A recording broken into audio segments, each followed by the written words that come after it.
Amigas y amigos, hola, ¿cómo están todos? Los saludamos aquí desde las salas de puntajenacional.cl. En este momento empieza la clase número 7 de lenguaje y comunicación. Los saludamos, ¿cómo están? Vamos a hacer las preguntas habituales, ¿cierto? ¿Cómo están? ¿Desde dónde nos están viendo? Cuéntenos, nos gustaría saber.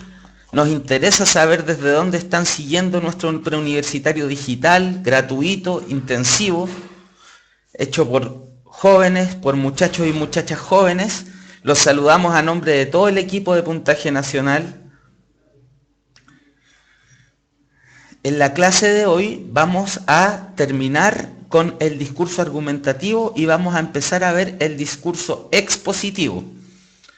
En medio de eso, entonces vamos a ver plan de redacción, vamos a ver comprensión lectora. Miren, nos están viendo desde Quillota, la quinta región, desde Viña del Mar, Santiago, Pirque, Ovalle, la Florida. Yo también vivo en la Florida, Yasna. Muchos saludos para todas las personas que nos están viendo desde nuestra bella comuna. Cajón del Maipo, que es el lugar más hermoso, Concepción, Talca, Hualqui, Pakistán, Osorno, Viña, Futalefú. Maravilloso que en una instancia digital podamos lograr encontrarnos y trabajar en conjunto para tener éxito en este desafío que hay que enfrentar a fin de año, ¿cierto? Para poder definir los futuros. Fran Reyes dice que nunca la leo. Ahora te leí. De Santiago, San Miguel. ¿Ves? Ahora sí te tomé en cuenta. Es que se suceden muy rápidos los mensajes. Calama, el norte de Chile, Los Ángeles. Peñalolén, desde el cerro. Bueno, amigas y amigos, ¿se acuerdan quiénes estuvieron en la clase anterior? ¿Se acuerdan los que estuvieron en la clase anterior que vimos el texto argumentativo, ¿cierto? Estuvimos viendo los contenidos del texto argumentativo, lo caracterizamos, establecimos las formas de razonamiento, dijimos algunas cosas sobre las falacias. ¿Se acuerdan? Cuéntenme, ¿qué recuerdan de la clase anterior? Los que estuvieron.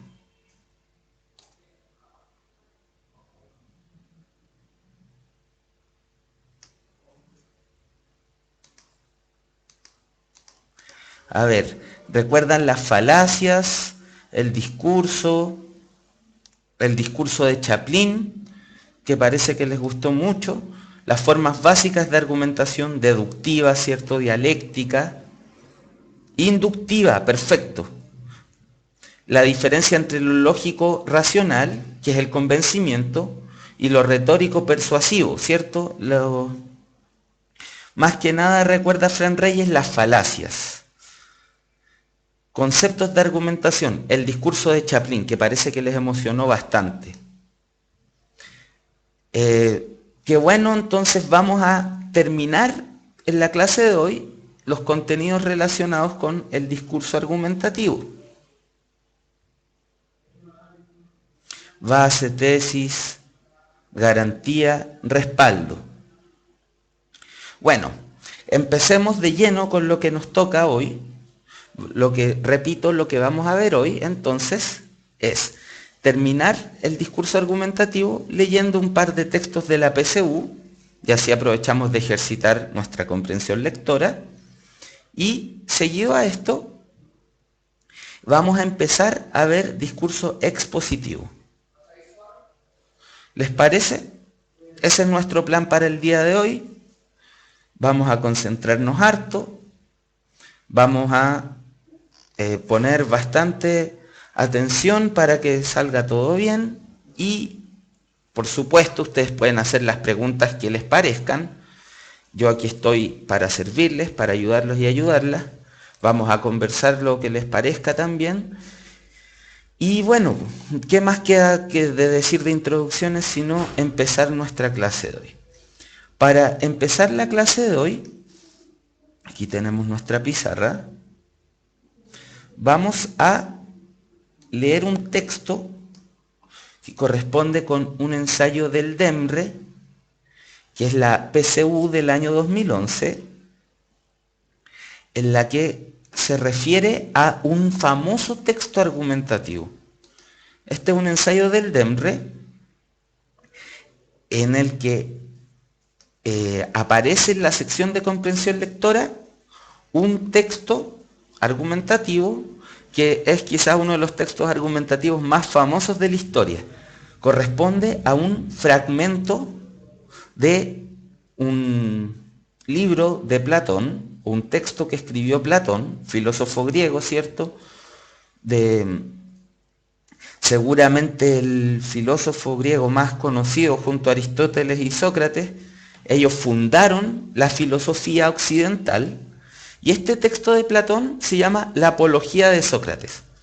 Tal vez algunos y algunas de ustedes lo leyeron en el colegio.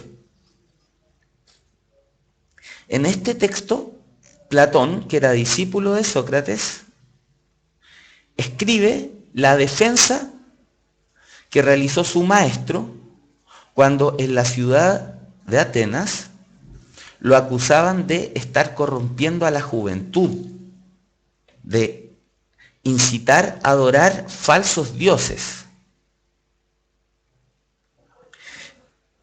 Sócrates era un filósofo que le interesaba descubrir la verdad por su libre pensamiento, por el diálogo con las otras personas, las conducía a lo que en ese momento Sócrates estaba considerando como lo verdadero.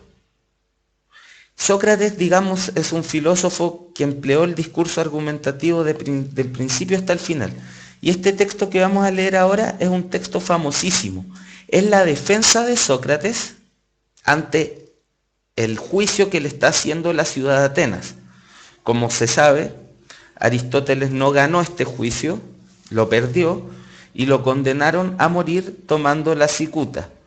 De esa manera fue que terminó sus días la persona que cambió para siempre el pensamiento de Occidente. Por eso he escogido este texto. Es un texto argumentativo. Ahora vamos a ver sus características. Ustedes dicen que hay que agrandar el texto. Díganme ustedes, ¿se leen las letras?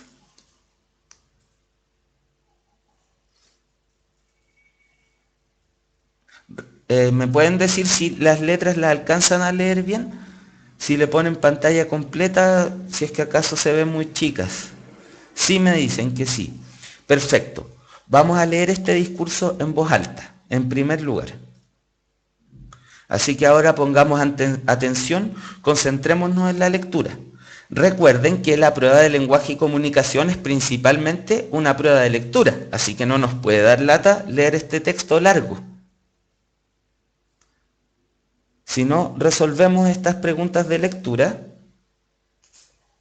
si no nos enfrentamos a estos textos largos, no vamos a poder enfrentar correctamente la prueba de lenguaje y comunicación. Veamos entonces, vamos a leer el texto en voz alta. Aquí desaparezco de la pantalla y empezamos. Pongan atención, por favor. 1. Párrafo 1. Ignoro qué impresión habrán despertado en ustedes las palabras de mis acusadores. Han hablado tan seductoramente que, al escucharlas, casi han conseguido deslumbrarme a mí mismo. Sin embargo, quiero demostrarles que no han dicho ninguna cosa que se ajuste a la realidad. Aunque de todas las falsedades que han urdido, hay una que me deja lleno de asombro. Aquella en que se decía que tenían que precaverse de mí y no dejarse embaucar, porque soy una persona muy hábil en el arte de hablar. Y ni siquiera la vergüenza los ha hecho enrojecer al sospechar que los voy a desenmascarar con hechos y no con unas simples palabras.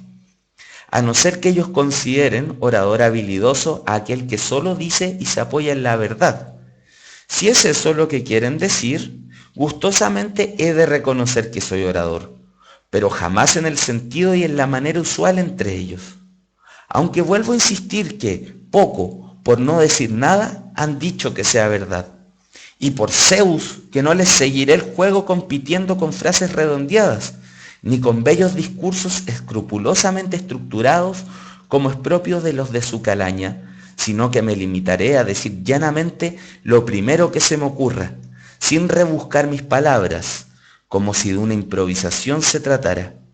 Porque estoy tan seguro de la verdad de lo que digo, que tengo bastante con decir lo justo, dígalo como lo diga. Por eso, que nadie de los aquí presentes espere de mí hoy otra cosa, porque además, a la edad que tengo, sería ridículo que pretendiera presentarme ante ustedes con rebuscados parlamentos, propios más bien de los jovenzuelos con ilusas aspiraciones de medrar. Tras este preámbulo, debo hacerles, y muy en serio, una petición. Y es que no me exijan que use en mi defensa un tono y estilo diferentes de los que uso en el ágora, curioseando las mesas de los cambistas o en cualquier sitio donde muchos de ustedes me han oído. Si están advertidos, después no se alboroten por ello, pues esta es mi situación. Hoy es la primera vez que en mi larga vida comparezco ante un tribunal de tanta categoría como este. Así que, y lo digo sin rodeos, soy un extraño a los usos de hablar que aquí se estilan. Y si en realidad fuera uno de los tantos extranjeros que residen en Atenas, me consentirían e incluso excusarían el que hablara con aquella expresión y acentos propios de donde me hubiera criado. Por eso, debo rogarles, aunque creo tener el derecho a exigirlo, que no se fijen ni les importen mis maneras de hablar y de expresarme, que no dudo de que las habrá mejores y peores, y que por el contrario pongan atención exclusivamente en si digo cosas justas o no, pues en esto, en el juzgar, consiste la misión del juez y en el decir la verdad, la del orador. Platón, Apología de Sócrates, fragmento. Como vemos en el texto que acabamos de leer, Sócrates está defendiéndose ante el juicio público de Atenas. Por esa razón, este sería un texto argumentativo.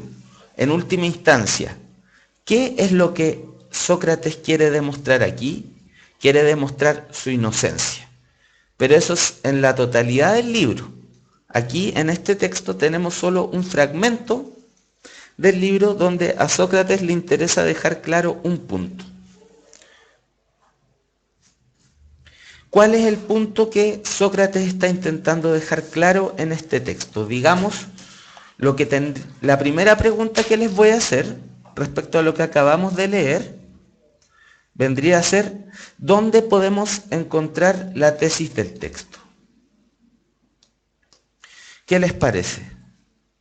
Ugolda señala, el que él no se va a defender como otros quieren. Nos dice que no se le juzgue por la manera en la que él expresa sus argumentos. Ugolda señala, se va a defender como él suele hablar, no con palabras bonitas. Van en la dirección correcta. Más aportes, por favor, muchachos, muchachas.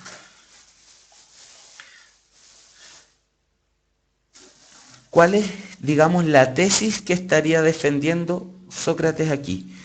Camilo señala que no hay que juzgar por su manera de expresión, sino por la veracidad de sus dichos. Gonzalo 85 dice que tiene que imperar el uso de la razón ante la retórica mal usada de los sofistas. Ciro opina que Sócrates quiere tratar de convencer de que no por la manera de hablar va a ser un embaucador, sino más bien un hombre de bien. Van por el camino correcto, efectivamente. Fernanda, que parece que maneja el tema, dice, está criticando a los sofistas en una forma no explícita. Para los que no conocen tanto del tema, les cuento que paralelo a Sócrates, digamos contemporáneamente a Sócrates, habían otros sabios en Grecia, en Atenas, que se llamaban los sofistas. Aunque los sofistas son varios y tenían ideas muy distintas entre ellos, Los sofistas eran sabios que consideraban que la verdad era relativa. ¿Esto qué quiere decir? Que la verdad depende del punto de vista desde el que se mira y que por lo tanto lo importante era poder emplear la retórica. Esto es, la retórica quiere decir la manera en que utilizamos el discurso para poder convencer y persuadir, no desde el punto de vista de la verdad, sino de la construcción del discurso. Digamos, como Sócrates lo señala aquí de forma bien despectiva, convencer usando palabras lindas y no la verdad. Es interesante este tema, tiene mucho que ver con lo que estamos viendo, el discurso argumentativo. Si se fijan, Sócrates está apelando al convencimiento por la vía racional. ¿Se acuerdan la diferencia que dijimos que había entre convencer y persuadir? La clase pasada dijimos que el convencimiento empleaba argumentos lógicos racionales.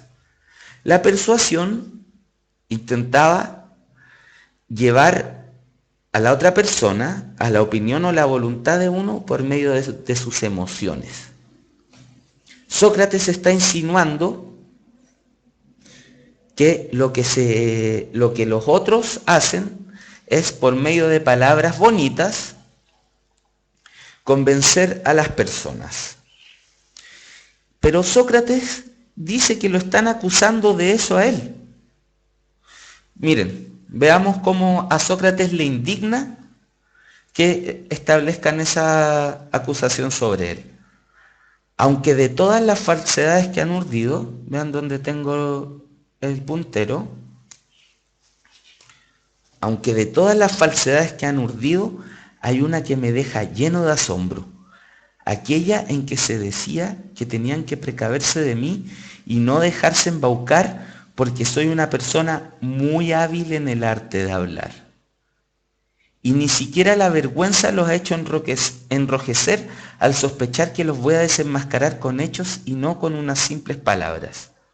A Sócrates lo están acusando de ser un embaucador, una persona que con palabras bonitas lleva a los jóvenes a creer en falsos dioses. Sócrates se desdice de eso. Sócrates dice que él tiene solo una forma de hablar, que es la que se le ocurre espontáneamente por medio de la utilización de la razón. Por eso, miren la defensa que dice Sócrates. Y por Zeus, miren aquí, donde he marcado.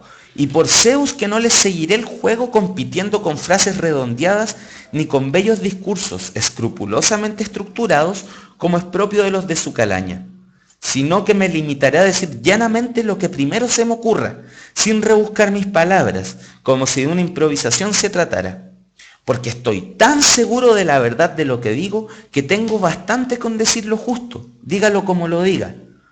Por eso, que nadie de los aquí presentes espere de mí hoy otra cosa, porque además a la edad que tengo, sería ridículo que pretendiera presentarme ante ustedes con rebuscados parlamentos, propios más bien de los jovenzuelos con ilusas aspiraciones de medrar.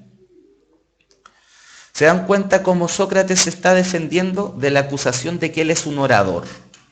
Y orador está ocupado en un sentido despectivo. A Sócrates lo acusan de embaucar con palabras bonitas.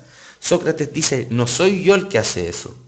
Son estos oradores de aquí que se preocupan más de la forma del discurso que de la verdad de lo que dicen. Sócrates no quiere que lo vean de esa forma. Sócrates está convencido de que él tiene una verdad a la que ha llegado por medios racionales. Luego de lo anterior, Sócrates le hace una petición al público, se refiere a los que lo están juzgando. Tras este preámbulo, debo hacerles, y muy en serio, una petición. ¿Y cuál es la petición que hace Sócrates? Y es que no me exijan que use en mi defensa un tono y estilo diferentes de los que uso en el ágora.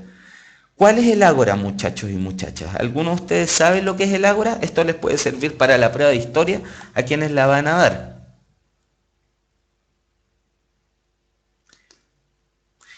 El ágora era el lugar público en el que en Grecia se discutían los asuntos políticos que competían a todos. El ágora era el lugar donde se juntaban las personas a discutir. Es como un foro romano, dice Andy. Efectivamente, es la plaza, el lugar público, el fórum público en el que se discute.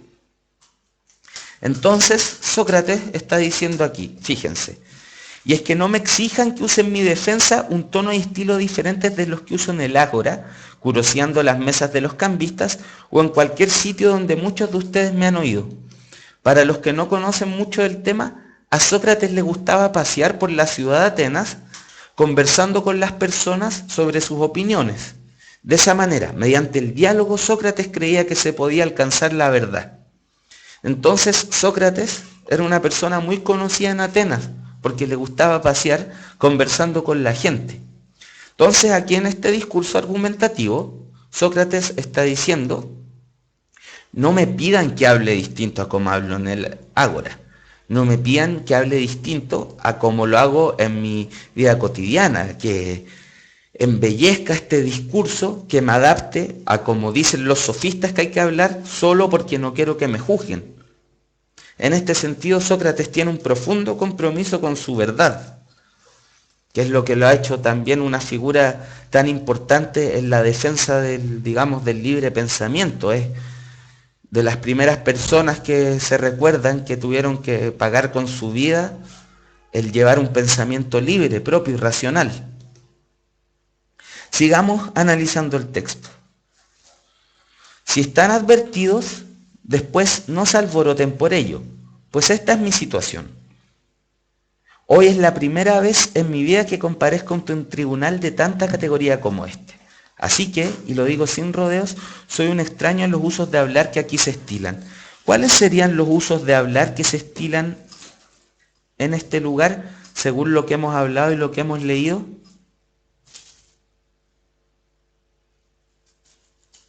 ¿A qué se refiere Sócrates cuando dice soy un extraño a los usos de hablar que aquí se estilan? Muchachos, muchachas, pongan atención, no se desconcentren en el chat. Lo que les estoy mostrando es más o menos cómo se debe abordar una pregunta de comprensión lectora, que coincide con ser un texto argumentativo. En otro lugar pueden conversar, intercambiar experiencias, que está súper bien que se conozcan.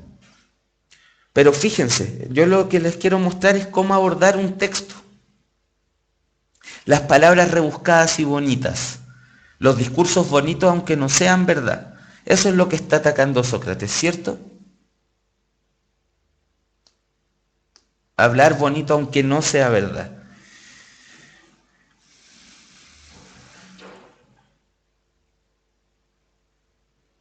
Por eso Sócrates pide que no se fijen ni les importen sus maneras de hablar o de expresarse, que no duda de que las habrá mejores y peores, y que por el contrario pongan atención exclusivamente en si digo cosas justas o no, pues en esto, en el juzgar, consiste la misión del juez y en el decir la verdad, la del orador. Platón, Apología de Sócrates, fragmentos.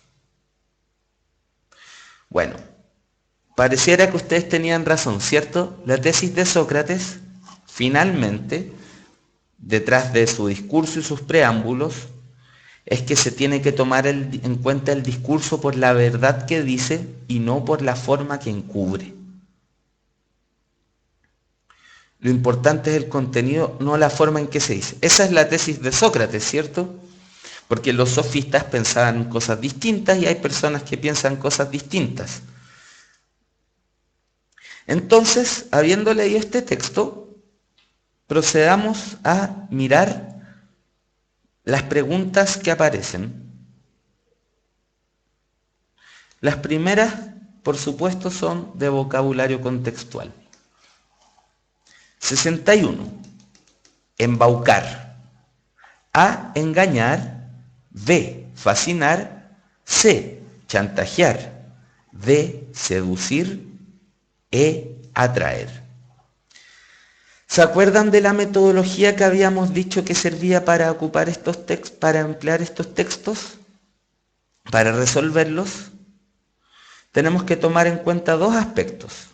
El primero de estos aspectos es buscar un sinónimo, las palabras que sirvan como sinónimo.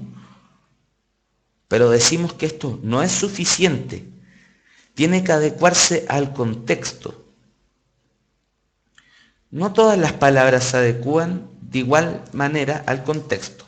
Así que siempre hay que mirar el contexto para responder las preguntas de vocabulario contextual. Así que nos vamos a devolver, vamos a ver.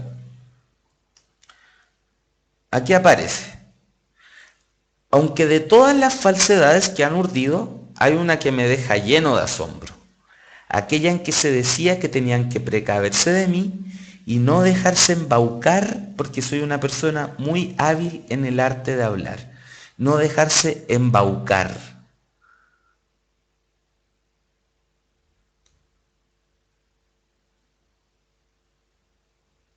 Entonces, embaucar. Dice que no hay que dejarse embaucar por lo que dice Sócrates.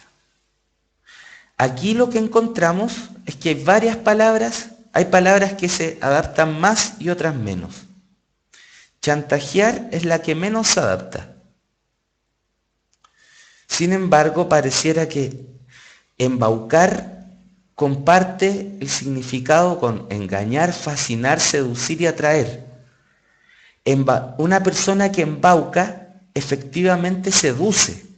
Una persona que embauca atrae. Pero tenemos que buscar la palabra que tenga más significados en común.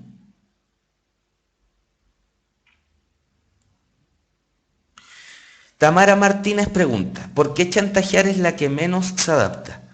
Chantajear, Tamara, es algo así como que yo, por un poder que tengo sobre ti, te obligue a hacer algo que tú no quieres.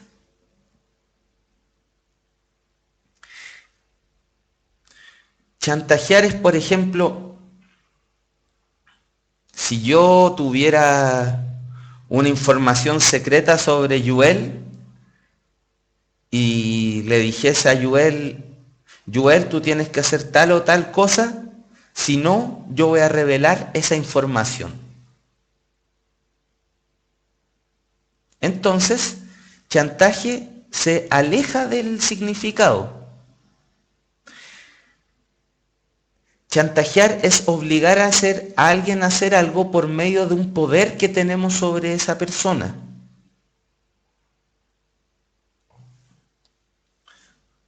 Disculpa, Joel, por haberte ocupado de ejemplo, pero todos sabemos en las cosas que andas metido.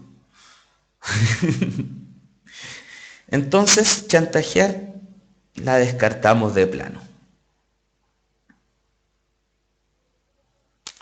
Nos queda engañar, fascinar, seducir y atraer.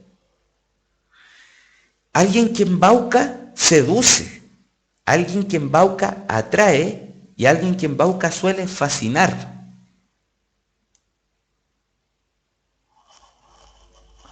Pero, ¿cuál es el problema? Que no toda seducción es con mentiras. Uno puede seducir que es la verdad. No todo atraer es con mentiras y no todo fascinar es con mentiras. A uno le puede seducir la verdad, lo puede atraer la verdad y lo puede fascinar la verdad. Lo que nos permite descartar estas tres alternativas es el hecho de que ninguna incorpora en su significado que la seducción es mentira. Aquí se le está acusando a Sócrates no solo de seducir a los jóvenes, sino se está diciendo que Sócrates seduce a los jóvenes con cosas que son falsas. Entonces, la palabra fascinación, la palabra seducción y la palabra atracción no tienen en su significado el sema de mentira. No tienen mentira, en cambio el engaño sí lo tiene. Y ese es el énfasis que se está poniendo aquí. Entonces vamos a decir que la 61 es A, engañar. ¿Les queda claro por qué, muchachas, muchachos?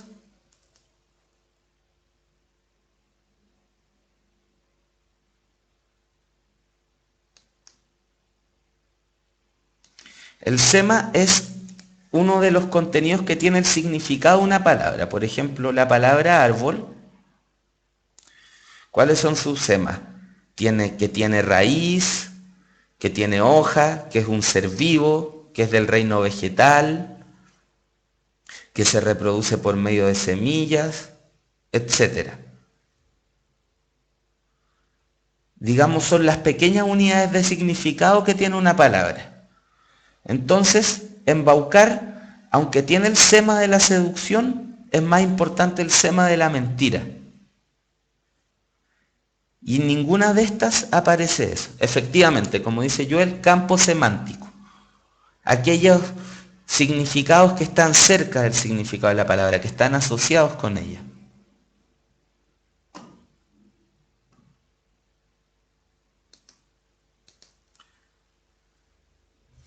Entonces tenemos, esta pregunta es la A.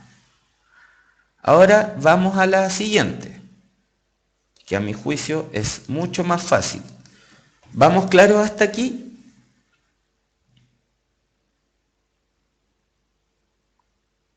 Les voy a preguntar antes de seguir, para que repasemos contenidos.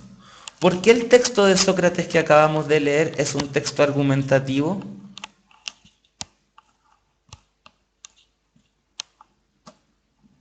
Se me ocurrió preguntarles, a ver si han estado atentos.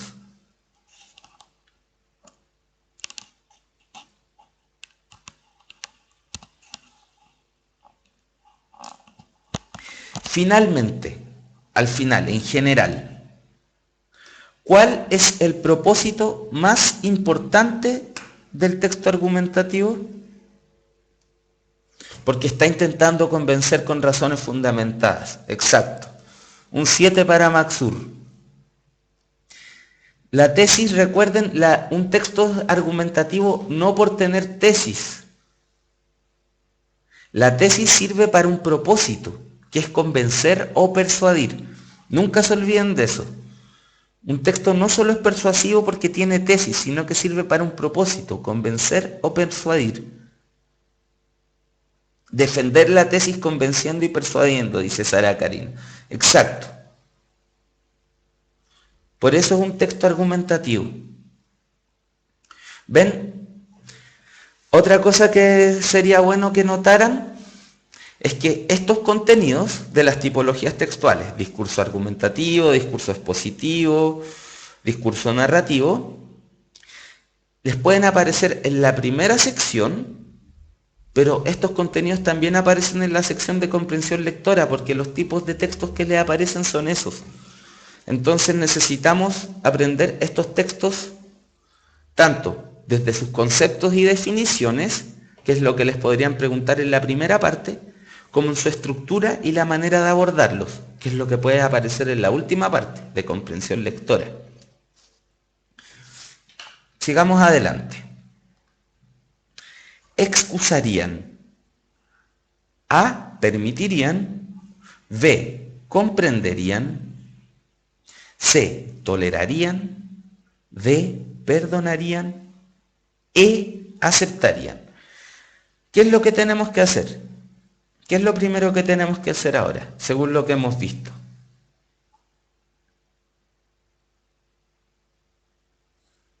Estoy esperando una respuesta. No me digan al tiro cuál es la correcta. Claro, ir al contexto. Sinónimo, contexto.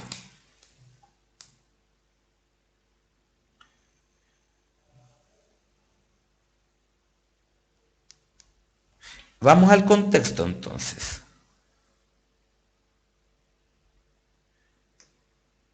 Dice Sócrates, y si en realidad fuera uno de los tantos extranjeros que residen en Atenas, me consentirían e incluso excusarían el que hablara con aquella expresión y acentos propios de donde me hubiera criado.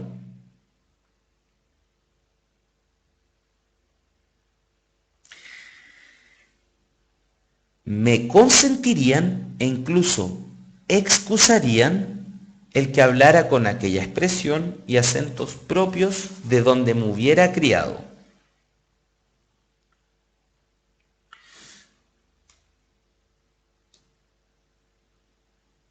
Ahora vamos a buscar las alternativas correctas. ¿Cuál dicen ustedes? Algunos dicen que es la A, otros dicen que es la C, A, C. ¿Están seguros?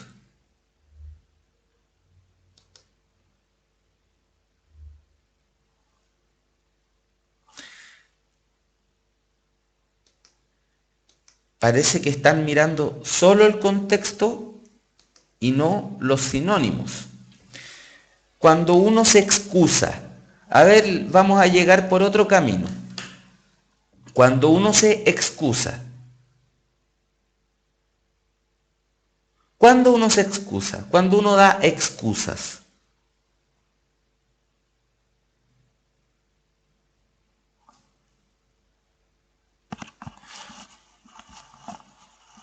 Cuando uno, Fran Reyes, va por el camino correcto. Uno se excusa cuando se equivoca. Cuando hizo algo que sabe que está mal, dice Constanza. Katsuhiro-san dice cuando comete una falta. Cuando uno llega tarde. Cuando uno se justifica. Ya, por ahí va.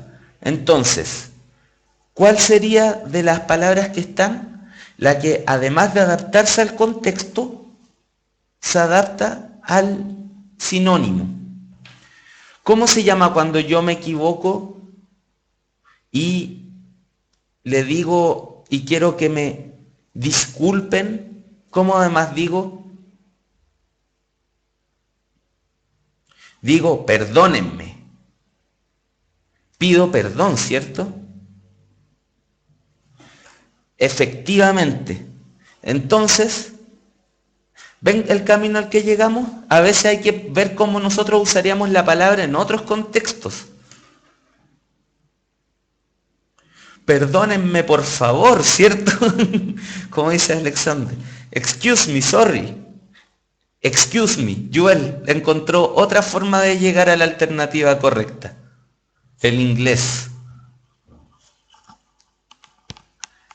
Entonces, ahora, luego de esta explicación, ¿a todos les queda claro por qué la respuesta correcta es la D? Porque aquí pasa que la mayoría de estas palabras se adecúan al contexto. Tenemos que ver la que es mejor sinónimo y mejor se adecua al contexto. La que mejor cumpla con estas dos características es la que va a ser la alternativa correcta. ¿Por qué no es comprenderían? A ver, veamos, excusar tiene el sentido de aceptar el error y de perdonar el error. Permitirían, comprenderían, tolerarían y aceptarían, solo pone el énfasis en aceptar.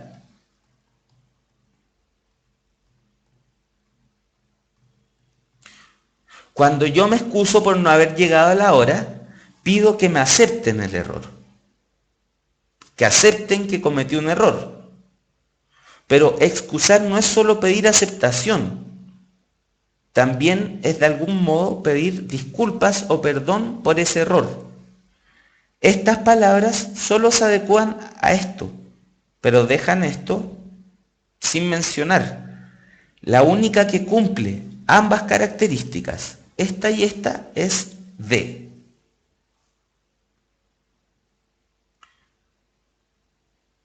¿Se dan cuenta? ¿Les queda claro por qué es esta la alternativa correcta? Sigamos adelante, ¿ok?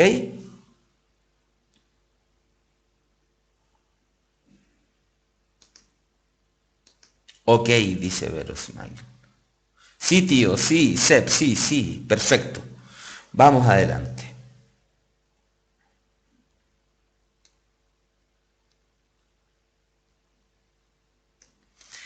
En el párrafo 1 del fragmento leído, el emisor sostiene con respecto a sus acusadores que A.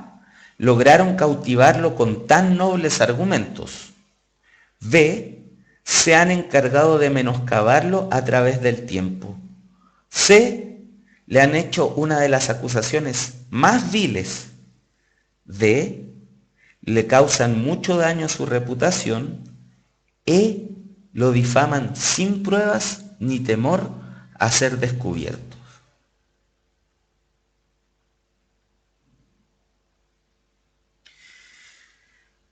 Primero, antes de contestar la correcta, pongan la atención a lo siguiente. En una clase anterior, que vimos preguntas de comprensión lectora, dijimos que era importante saber si es una pregunta, pueden haber de tres tipos. Preguntas que aluden a la información explícita, que es lo que aparece textual, implícita o de evaluación.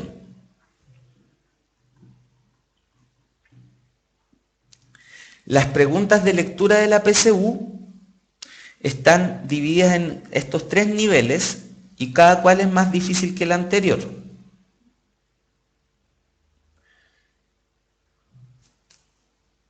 Tírelo para la derecha, ahí está ya.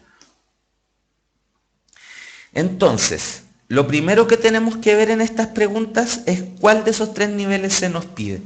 La respuesta, ¿tenemos que inferir algo para esta respuesta o solamente encontrar el lugar del texto en el que aparece?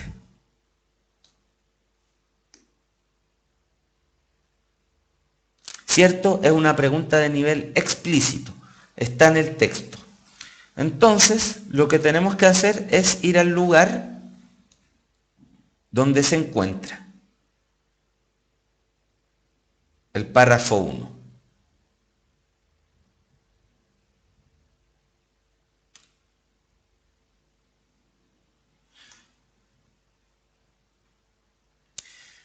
Aquí, en este primer párrafo, Sócrates empieza a defenderse de lo que han dicho sus acusadores.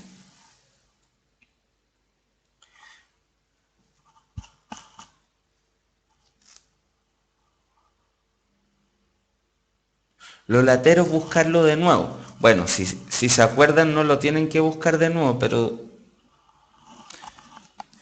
Diego Letelier pregunta, ¿es recomendable revisar las preguntas antes de leer el texto? Bueno, es una técnica. Si tienen buena memoria puede ser recomendable. Ahí tienen que ir probando. Yo en realidad recomiendo leer el texto primero porque si no uno lo lee muy orientado, pero en verdad no es un mal método leer las preguntas. Prueben.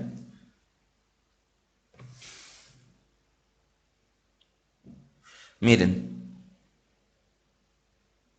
Sócrates dice que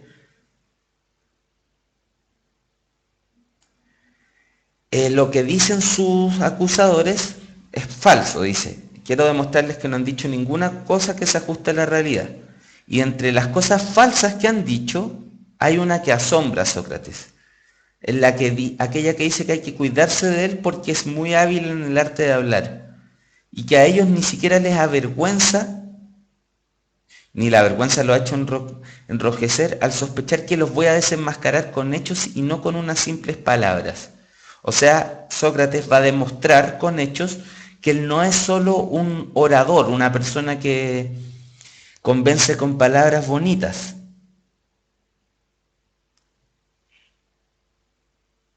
Eso más o menos es lo que tiene indignado a Sócrates. Entonces,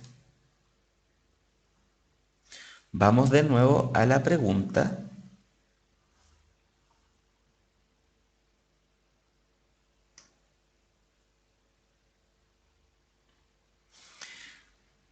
¿Qué es lo que dice Sócrates de sus acusadores? ¿Lograron cautivarlo con tan nobles argumentos? No, al contrario. Sócrates está sorprendido por la falsedad de los argumentos. ¿Se han encargado de menoscabarlo a través del tiempo? No dice nada de eso. ¿Le han hecho una de las acusaciones más viles? No. ¿Le causa mucho daño a su reputación? Tampoco. Lo que dice es que sin prueba alguna lo están acusando de algo que él considera totalmente falso. La alternativa correcta es la E.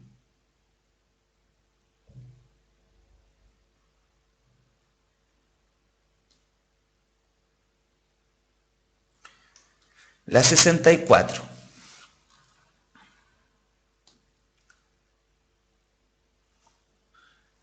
En el fragmento anterior, el emisor pretende que los jueces, uno, se encarguen de juzgarlo por sus actos y no por su discurso. Comprendan que él, sin manejar un lenguaje jurídico, puede decir y demostrar la verdad, se dediquen a juzgar y los oradores a decir la verdad.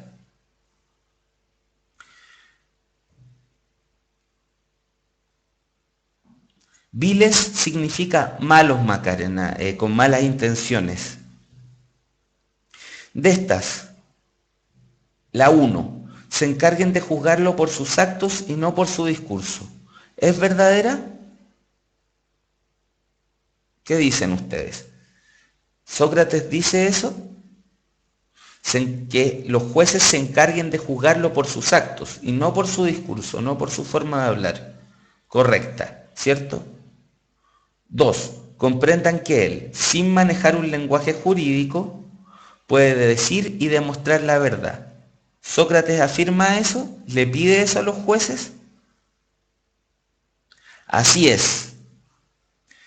¿Le dice a los jueces que se dediquen a juzgar y a los oradores a decir la verdad? Sí, lo dice también. Esto es también una pregunta de información explícita. Solamente que es un poco más difícil porque son 3 las afirmaciones que tenemos que rastrear. Si se fijan, esta es la habilidad más básica. Solo precisa que recordemos el texto.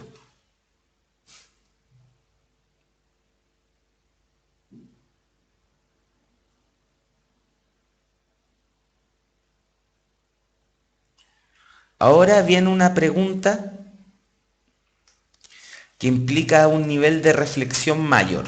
Es una pregunta más difícil. De acuerdo con la naturaleza de los argumentos utilizados por el emisor, se puede afirmar que el texto es de tipo A, ético-filosófico, B, jurídico-filosófico, C, político-social, D, literario-filosófico, E, político-moral. Esta pregunta está más complicada, ¿cierto? Porque tienen que hacer una evaluación general del texto.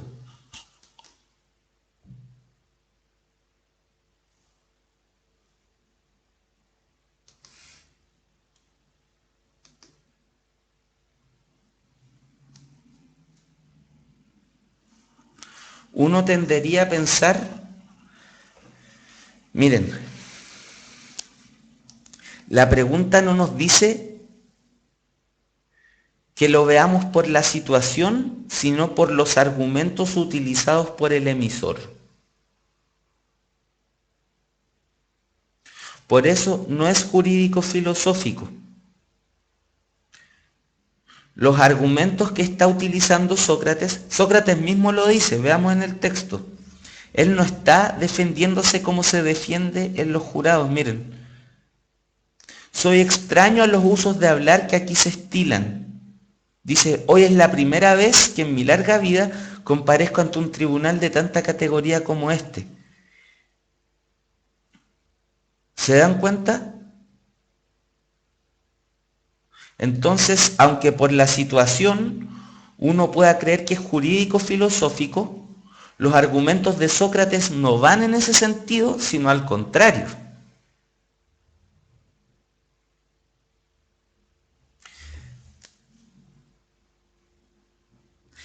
está hablando de filosofía. Definitivamente uno de los elementos es la filosofía. Está la relación entre el habla y la verdad.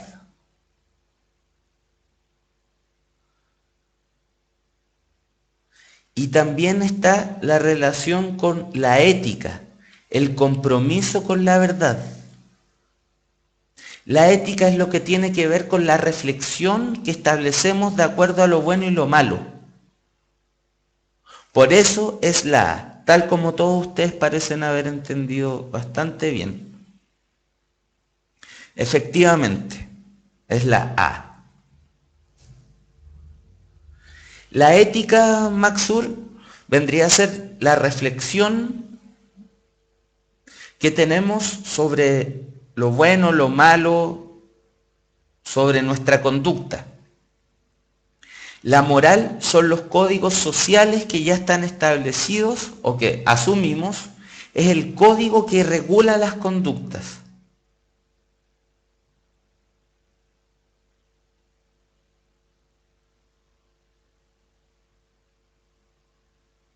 Lo ético es personal, también se reflexiona. Sobre esto, en todo caso, hay muchas perspectivas. Yo no soy letrado, o sea, yo leo filosofía, pero la filosofía no es mi especialidad es la lengua y la literatura. A un profe de filosofía podrían pedirle que les dijese con exactitud eso. Pero la moral son códigos más establecidos, la ética tiene que ver con una reflexión sobre lo bueno y lo malo. Están relacionadas la ética y la moral, no son cosas opuestas. La ética, la reflexión ética conlleva posturas morales.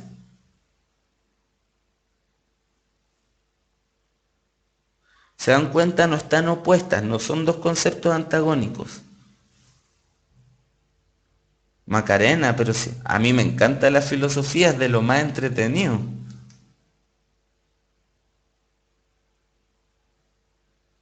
Bueno,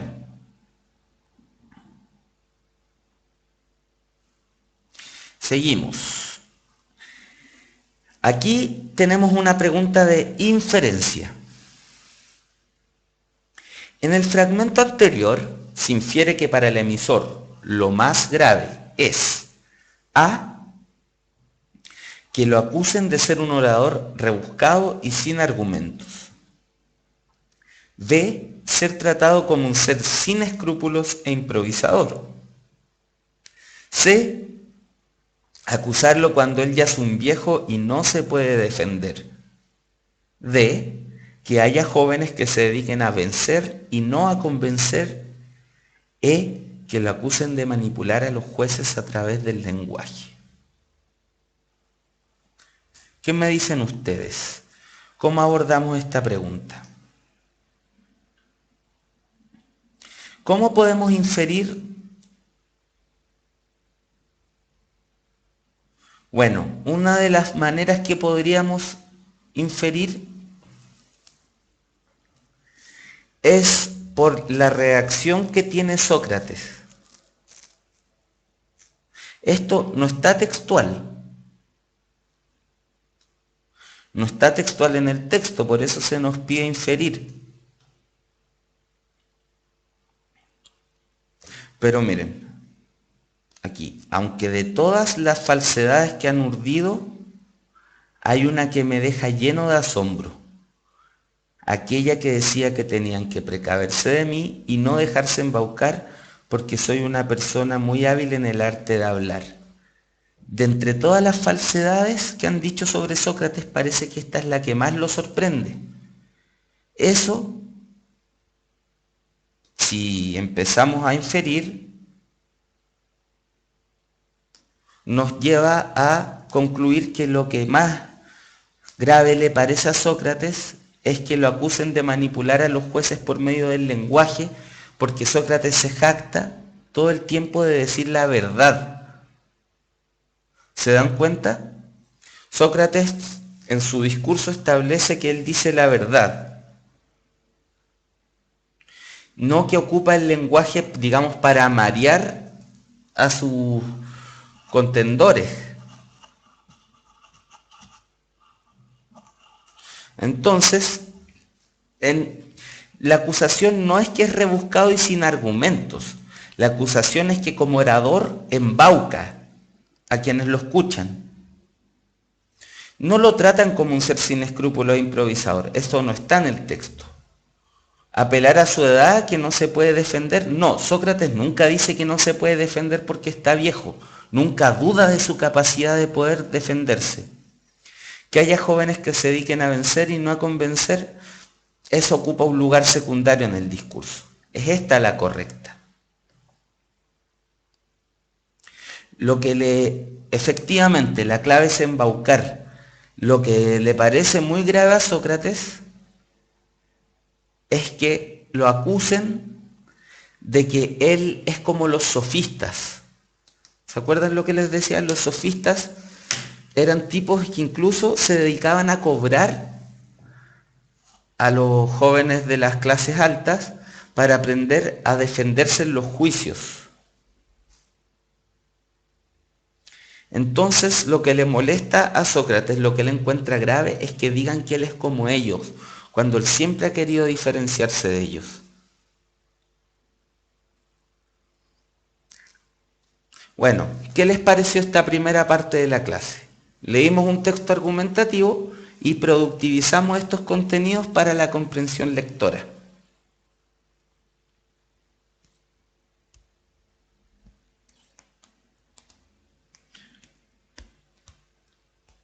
¿Les pareció bien?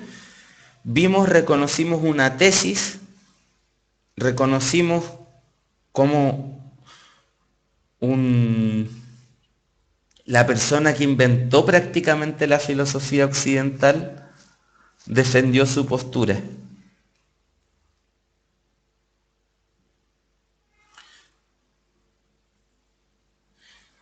¿Lo han pasado bien hasta ahora? Sí, se puede pasarlo bien aprendiendo. De hecho, bueno, yo soy bien nerd, pues, entonces yo lo paso súper bien con estas cosas. Ahora lo que me interesa es transmitirles a ustedes, que ustedes también lo pasen bien. Porque para uno que es nerd es fácil, pues. Yo lo paso súper bien leyendo. Miren, estoy leyendo este libro ahora, libro de un profesor chileno llamado Sergio Rojas, y yo lo paso. Para mí es un gran carrete leer libros. A mí me encanta leer. ¿Ven? De eso se trata. Cuando uno se apasiona con estas cosas es más fácil. A mí me interesa que ustedes descubran la pasión por esto. No hacerlo desde el discurso latero, desde el sermón, que estudien la PSU para complacer a sus padres o a sus amigos o a la gente que los mira por el que dirán, sino que lo hagan para descubrir una pasión, que lo hagan por ustedes. Eso es lo más importante. ¿Se dan cuenta? A mí eso es lo que me interesa que logremos acá.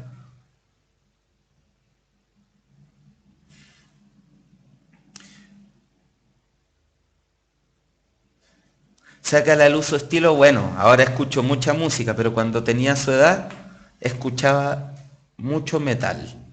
Así que no se equivocan mucho, pero a mis 25 años ya me cuesta enclaustrarme en un solo estilo, pues.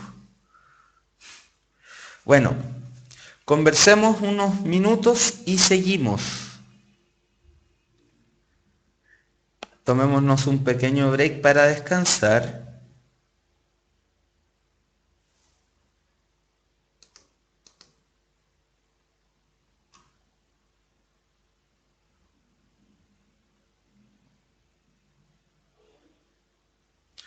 Es bueno tomarse ciertos pequeños descansos para poder restablecer la concentración. Si les pido que estén concentrados 1 hora y media, seguramente van a perder la concentración. Y hoy no tengo ganas de irme a buscar un café. Prefiero quedarme conversando con ustedes. Estas clases comienzan a las 6:30. Nisatam. Lunes, miércoles, lenguajes, de 6:30 a 8. A veces nos extendemos un poco más de las 8, así que considera ese tiempo. Martes y jueves, a las 18:30, matemáticas con Nico Melgarejo. El gran profe de matemáticas, el tremendo Nico Melgarejo, los martes. Yo, su amigo y servidor Pablo Yáñez, los lunes y los miércoles a las 18:30.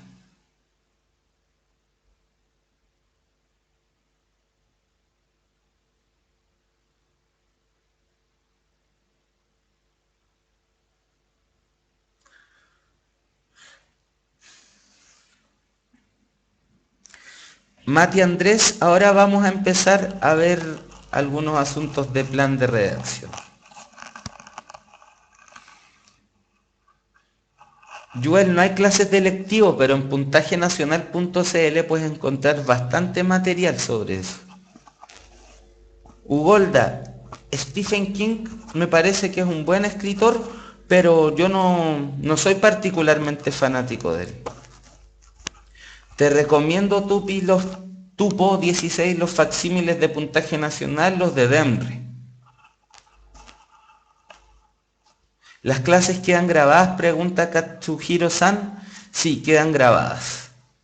Las pueden ver en la sección en vivo y ver las clases anteriores.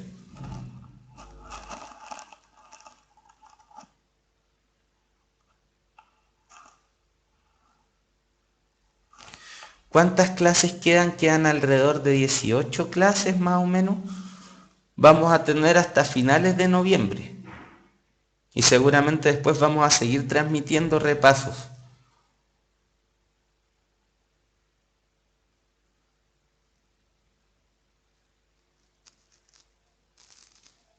It's free. Nosotros nos esforzamos porque el material que hacemos sea parecido al oficial. Son 4 clases a la semana, Katsuhiro. 2 de lenguaje y 2 de matemáticas.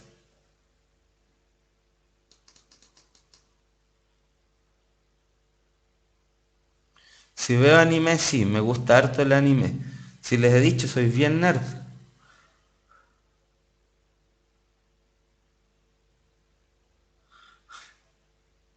¿Es importante conocer los tipos de mundo? Sí, sí es importante conocer los tipos de mundo. Eso los vamos a ir a ver. Sí, vi Death Note entera, Diego. ¿Por qué les interesa tanto saber lo que me gusta? Soy una persona como ustedes nomás, po. Soy un poco mayor, estudié algunos años, ¿cierto?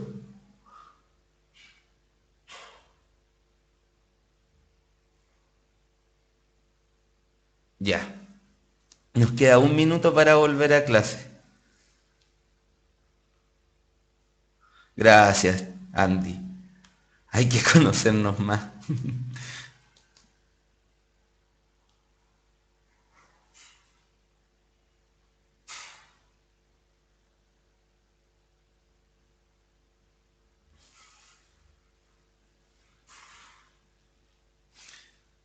Ya, es hora de volver a clases. Entonces, en la primera parte de la clase de hoy, finalizamos con discurso argumentativo, leyendo un discurso argumentativo, analizándolo, y aprovechamos así de entrar a algunos aspectos de la sección de comprensión lectora. Ahora vamos a ver texto expositivo. Esos van a ser los contenidos a los que nos vamos a enfrentar de aquí en adelante.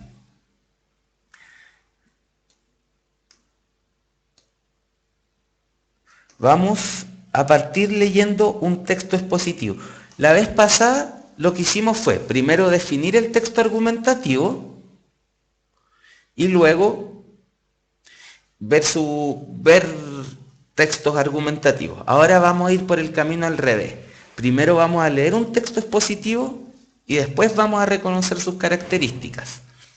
Lo que no alcancemos a ver hoy día, lo vamos a ver al principio de la clase del miércoles, que seguramente va a ser la conexión con plan de redacción. Así que los que están ansiosos por ver plan de redacción, no se pierdan la clase del miércoles.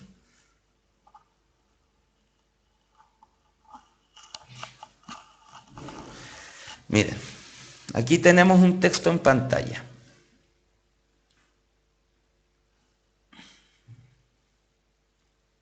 A ver, un poco más chico para que alcancen a ver.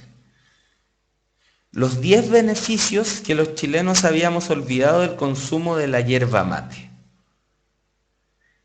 Es un texto informativo, expositivo. Miren, el mate es una bebida que cada día gana más adeptos gracias a una serie de beneficios que han hecho de esta infusión originaria del Paraná una de las más populares de Sudamérica. ¿Por qué dicen que no se ve bien, chiquillos? Ah, se ve cortado, sí. No calzó bien. Esperen. Hay que achicarlo un poco más. Ahí está bien, ¿no?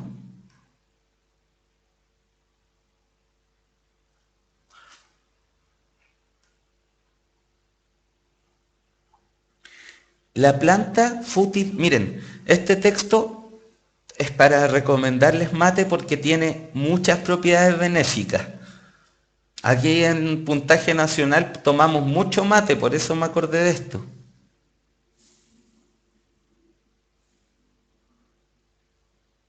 De hecho, para estudiar es maravilloso.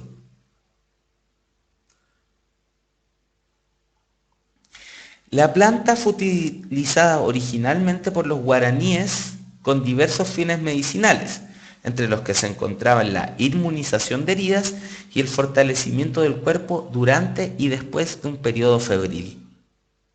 Esto fue lo que vieron los conquistadores españoles, quienes la consideraron en un primer momento una ilusión demoníaca y de haraganes, debido a la gran cantidad de horas que dedicaban los indígenas a disfrutar del mate. Sin embargo, posteriormente se convirtió en parte de la dieta tradicional de los propios hispanos durante la colonia. En Chile su consumo era masivo hasta que en el siglo XIX se incluyó el consumo de té, algo propio de la cultura inglesa que se volvió rápidamente más popular que el mate. Sin embargo, la tradición matera está volviendo a cobrar fuerza a imagen del sur de nuestro país que mantuvo su consumo, en especial en el campo. A continuación, algunas de las características y propiedades recogidas de salud.com, wikipedia.vital.cl, Nutrición Pro, Alum Herbal y Agencia F. Estas pueden dar una idea de por qué la yerba mate se hace cada vez más popular en el mundo. Miren, fíjense todos los beneficios que traen. Valor vitamínico. En 1964, el Instituto Pasteur y la Sociedad Científica de París concluyeron que el mate contenía prácticamente todas las vitaminas necesarias para vivir, destacando en su composición las vitaminas A, B, C y E, además de muchos minerales, especialmente magnesio, hierro, calcio, potasio, sodio y manganeso. Luego, laxante natural. Debido a que estimula el peristaltismo, movimiento intestinal. Al mismo tiempo es un diurético natural, el cual inhibe la hormona antidiurética, por ende favorece la diuresis, es decir, la eliminación de orina. ¿Se dan cuenta? También hace ir harto al baño para los que tienen problemas con eso, para que no tengan que comprar Activia. Combate enfermedades. La yerba mate contiene fitoquímicos que ayudan a estimular el sistema inmunológico protegiendo el cuerpo de enfermedades. Ayuda contra las enfermedades, fortalece el sistema inmunológico. Bebida estimulante. A diferencia de otras similares, el mate no tiene efectos secundarios ni tóxicos. Si bien contiene cafeína, esto es en pequeñas cantidades, siendo más importante la presencia de mateína, un estimulante que combate la fatiga mental y física. la cual tiene menos características negativas que la cafeína, como el desorden y los problemas en los patrones de sueño que produce esta última. Además, al ser estimulante, también se le asocia a su consumo propiedades antidepresivas. Cicatrizante. Algunos estudios afirman que la planta posee taninos que actúan en el organismo como cicatrizantes y astringentes. Relajante muscular. Un número no menor de nutricionistas afirma que el mate retrasa la acumulación de ácido láctico en los músculos, lo que la hace recomendable en personas que practican deportes o actividad física.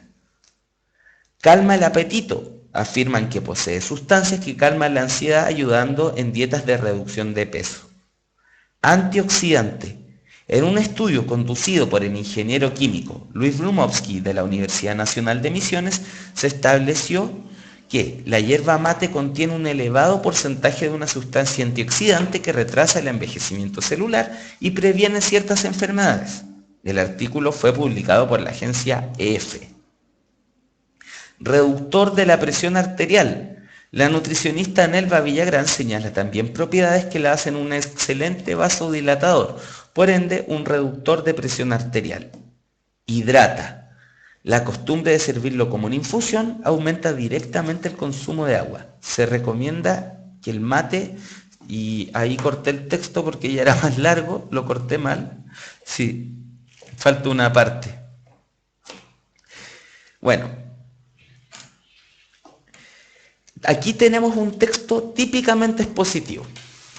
¿Por qué se les ocurre que es un texto expositivo? Además de lo interesante que resulta el texto por las propiedades que dice sobre el mate.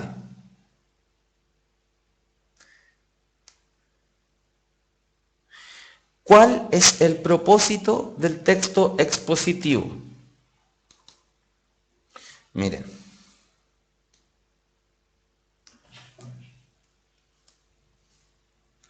El texto argumentativo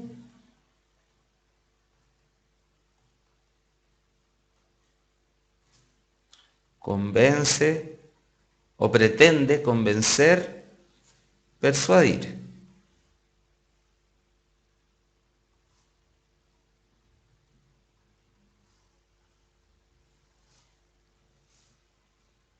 El texto narrativo establece, ¿cierto?, un relato,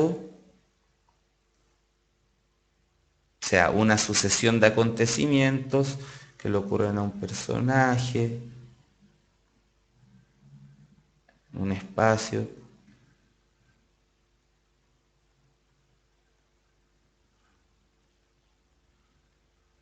El texto descriptivo da la idea de algo por medio de palabras.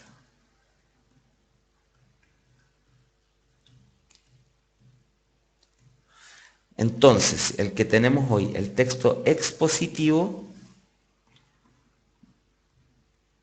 entrega información, transmite información.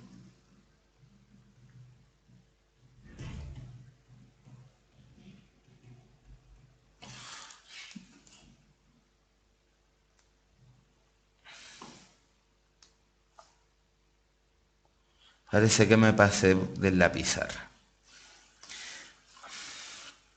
No se olviden jamás de ese esquema para poder definir bien los tipos de texto.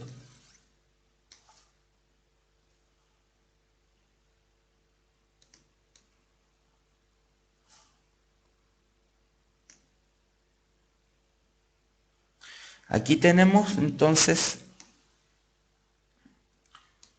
algunos aspectos. Aquí decimos, en las guías que elaboramos con Loreto Contreras, que una de las consecuencias de que los seres humanos tuviésemos lenguaje es que podemos transmitir nuestras experiencias. Eso sería el comienzo del texto expositivo, transmitir el conocimiento, el saber o la información. Cuando un profesor hace una clase, cuando una fábrica redacta un manual o un científico escribe un paper para difundir sus descubrimientos, estamos frente a un texto expositivo. Y esto es importante. El texto expositivo presupone un emisor que conoce más sobre el tema que el receptor. Por lo tanto, como dijo alguien, hay una asimetría, ¿cierto? El emisor sabe algo que el receptor no sabe. Y su finalidad es transmitir un conocimiento. El texto expositivo debe tender a la objetividad y tender a la claridad. Tender a la objetividad se trata fundamentalmente de que es un tipo de texto donde no predominan las opiniones personales. Las opiniones personales son el lugar del texto argumentativo o de los textos literarios o del ensayo. Están preguntando por las recetas de cocina. La receta de cocina, ¿qué quiere? ¿Quiere describir algo? ¿Quiere transmitir una información? ¿Quiere contar una historia o quiere transmitir una información?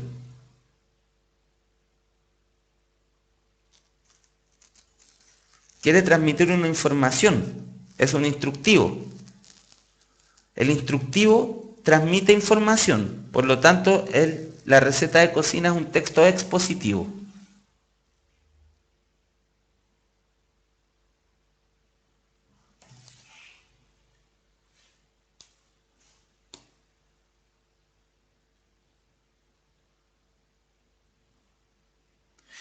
Bueno, el texto expositivo tiende a la objetividad y tiende a la claridad.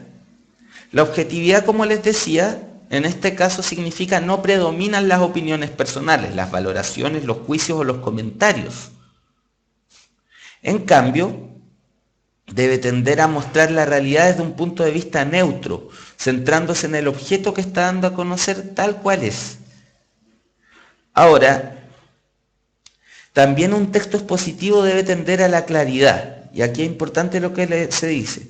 El texto expositivo prefiere la monosemia a la polisemia. La monosemia es un texto que pretende tener solo una significación posible. La polisemia es un texto que puede ser interpretado desde muchas maneras.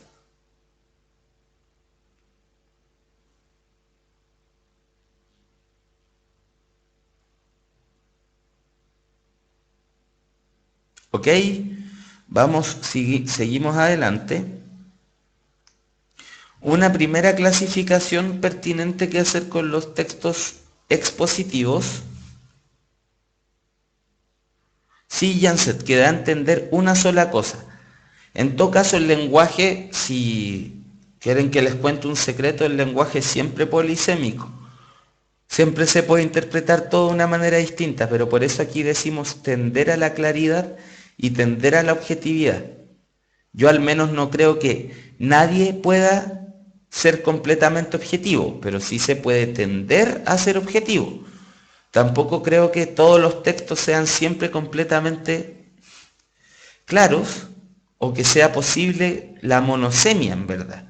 Si el lenguaje siempre puede dar pie a confusiones, pero podemos decir sí que hay que tender a la claridad, aunque no sea una objetividad absoluta y una claridad absoluta.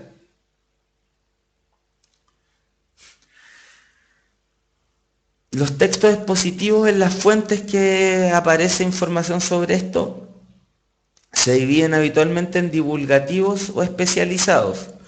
Los divulgativos son los que están destinados a un público general, a que cualquier lector formado en la cultura general pueda entenderlos. Los especializados son para una comunidad de especialistas. Por ejemplo, textos de psicología para los psicólogos, textos de física para los físicos, o en mi disciplina, yo que me dedico a los estudios literarios, los textos de estudios literarios de crítica literaria especializada. Ahora vamos a entrar en materia.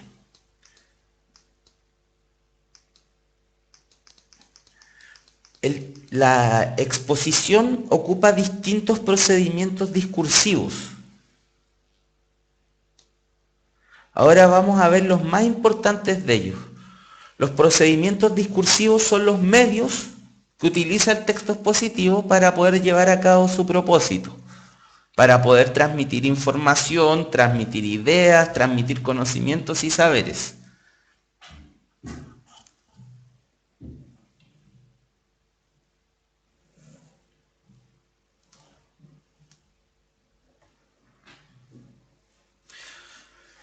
Entonces, el primero de estos procedimientos que vamos a ver es la definición.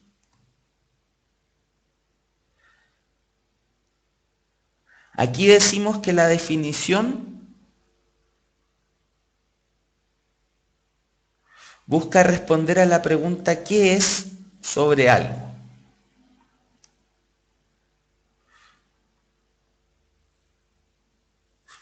¿Ok? Entonces, ¿cómo funciona habitualmente una definición?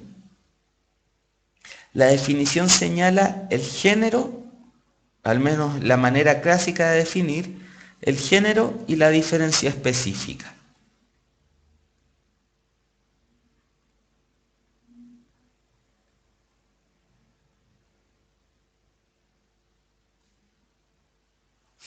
Entonces, ¿qué es el género de algo? Es la categoría principal de cosas a la que pertenece.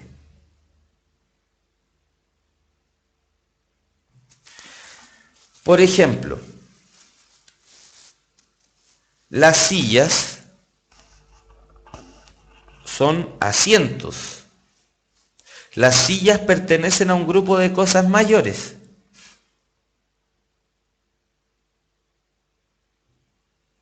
Que son los asientos. O por ejemplo, los seres humanos, que somos, pertenecemos a un grupo de cosas mayores, que son los animales. El Dietiox está riéndose de decir que las sillas son asientos, pero los sillones también son asientos, los pisos también son asientos, las bancas también son asientos. ¿Te das cuenta? Entonces no es tan obvio.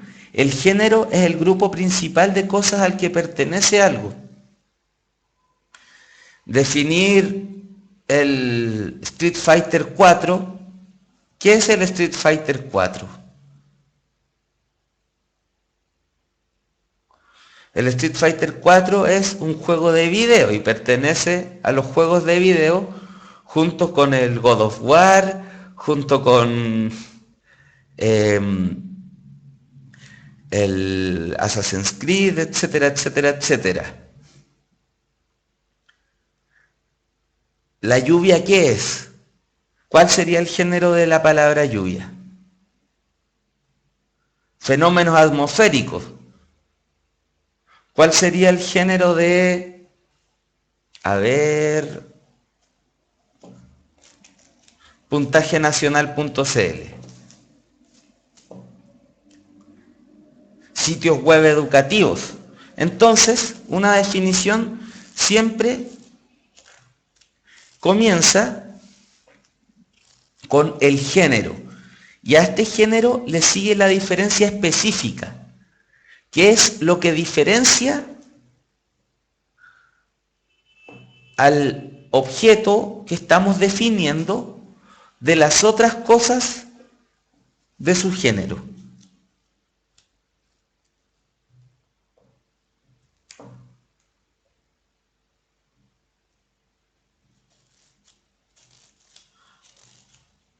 El género es la categoría general, como dice género general, de cosas a las que pertenece algo. La diferencia específica es lo que lo diferencia. Y exacto, las definiciones, como dice R. Draven, están en los diccionarios. Entonces, por ejemplo, aquí tenemos una definición del diccionario de la Real Academia. Silla, del latín sella. Asiento, bueno, antes que cualquier cosa, la silla es un asiento. ¿Y qué lo diferencia de todos los otros asientos?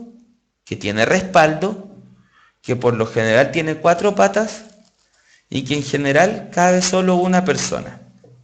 Entonces, que tenga respaldo lo diferencia de los pisos. que tenga 4 patas lo diferencia de los asientos que no tienen patas, como por ejemplo un tronco o un puff, y que solo cabe una persona, lo diferencia de una banca, lo diferencia de los sillones grandes, etcétera, etcétera, etcétera.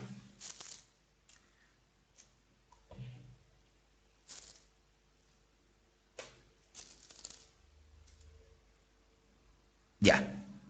¿Está bien explicado? Janset me da permiso para seguir.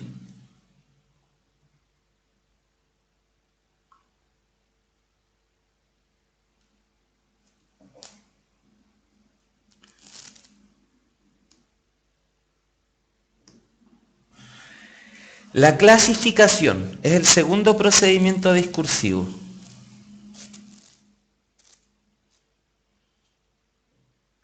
Esta consiste en ordenar elementos según un criterio que selecciona quien establece el texto expositivo.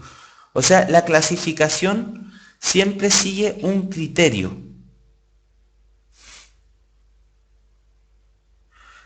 La clasificación establece un criterio y de acuerdo a ese criterio ordena la información.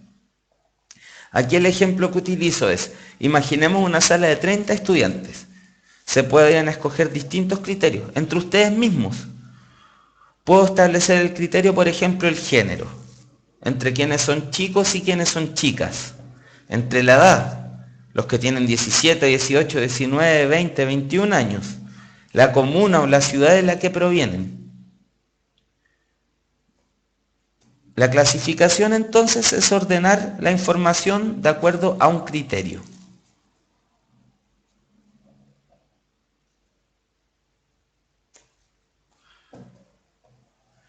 La comparación. La comparación enfatiza rasgos por medio de similitudes y diferencias. La comparación nos permite exponer la información de algo poniéndolo en relación a otra cosa. Aquí, por ejemplo, comparo Santiago con Valparaíso. Santiago está ubicado en un valle, sus actividades económicas fundamentales son de servicios. En cambio, en Valparaíso está ubicado en la costa y además del sector servicios hay una fuerte actividad pesquera y de transportes marítimos. Eso es diferencia, pero en común son ciudades pobladas e importantes para las instituciones del Estado. En Santiago está el Palacio de la Moneda y los ministerios y en Valparaíso está el Congreso. Además, en ambas ciudades hay hartas universidades y vida cultural. ¿Se dan cuenta? Por medio de la comparación logramos sacar rasgos de las cosas. Comparar nos permite conocer y exponer información sobre las cosas, similitudes y diferencias. No solo diferencias, no solo similitudes.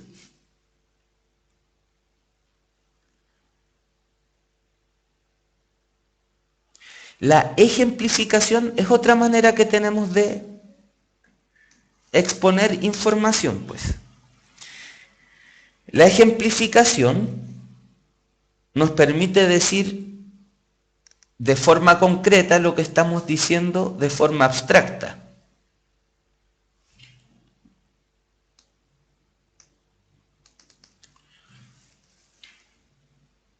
En el párrafo anterior, digo acá, o sea, aquí en la comparación acabo de hacer un ejemplo de comparación cuando comparé Santiago con Valparaíso.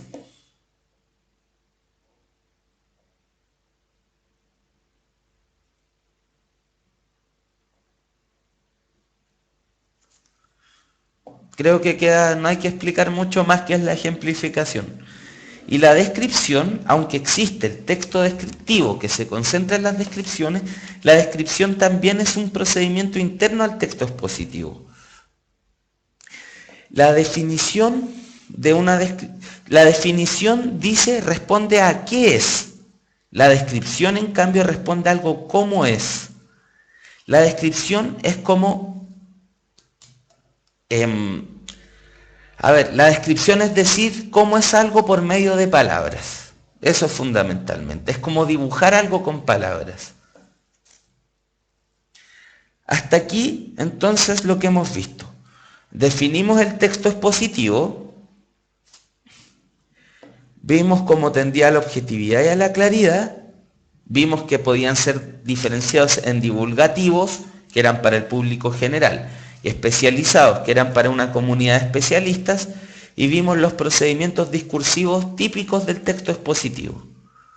Por medio de ellos se hace la exposición. Cuando uno expone, define, clasifica, compara, ejemplifica y describe.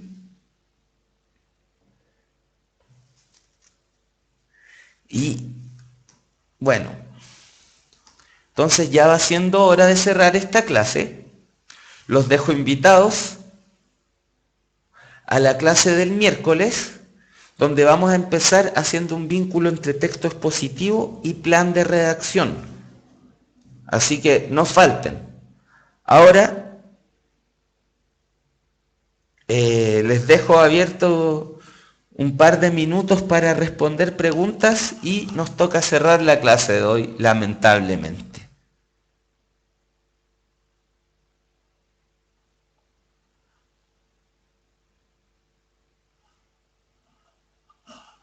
¿Preguntas, comentarios? ¿Nadie quiere decir nada?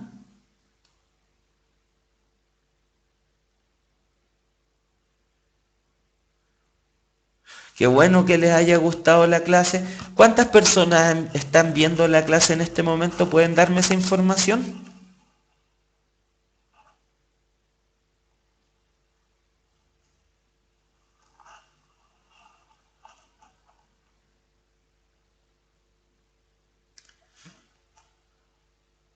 102 personas, bastante bien, ¿ah? 102 personas viendo esto. Hubo 115 en algún momento.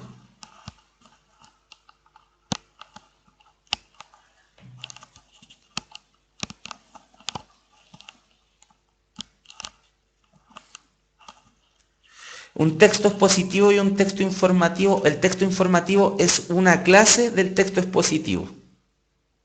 El texto informativo es un tipo de texto expositivo. Chartrach tiene una pregunta. Un texto prescriptivo es que prescribe, dice cómo debe hacerse algo. Un texto descriptivo dice cómo es algo. Miren, los invito a utilizar los grupos de puntajenacional.cl. De hecho, ahí les tengo una sorpresa, les tengo un ensayo de 40 preguntas para que respondan y pueden comparar los puntajes, etcétera, etcétera, etcétera. Les entren a los grupos de puntajenacional.cl y me pueden hacer las preguntas que quieran, porque aquí no me puedo quedar respondiendo las preguntas de cada uno. Y bueno, tengo compromisos que cumplir más tarde también, pues. Entran a puntajenacional.cl. A ver, les voy a mostrar cómo se entra a los grupos.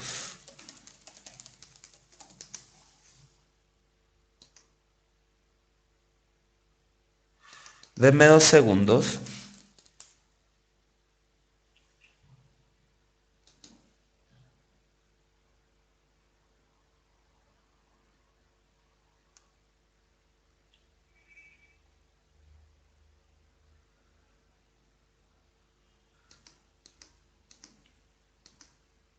Que les voy a mostrar cómo entrar y utilizar los grupos en pantalla. A ver.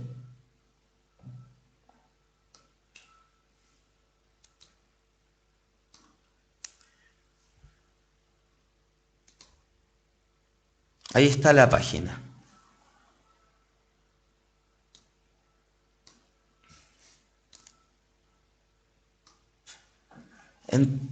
Entran a la página, ingresan su usuario y entran aquí a la sección grupos. Ahí buscan clases online, lenguaje y comunicación.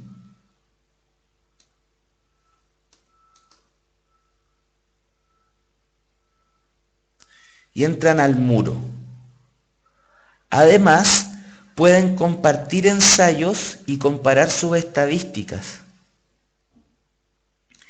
Permite varias opciones, se los recomiendo enormemente. No, Yuval, muchas gracias. Si el protagonismo es algo secundario en la vida, más importante es hacer las cosas bien, parece, ¿cierto? Siguiendo a Sócrates.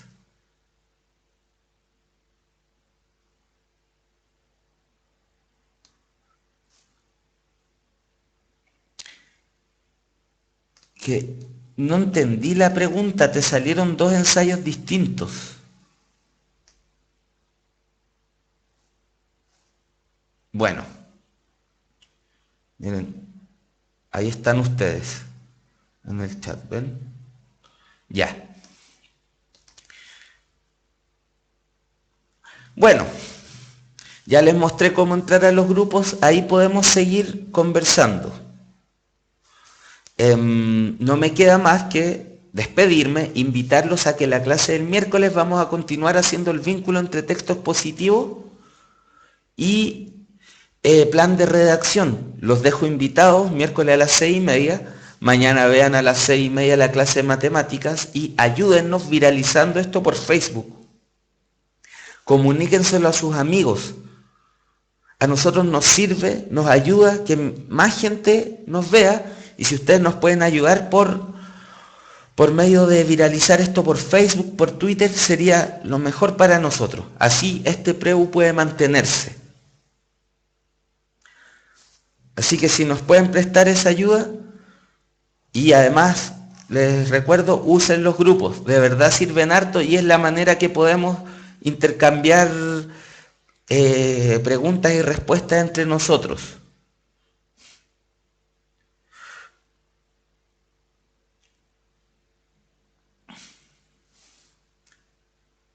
Ya muchachos, muchachas, que les vaya muy bien, que tengan una buena semana. Les mando un saludo.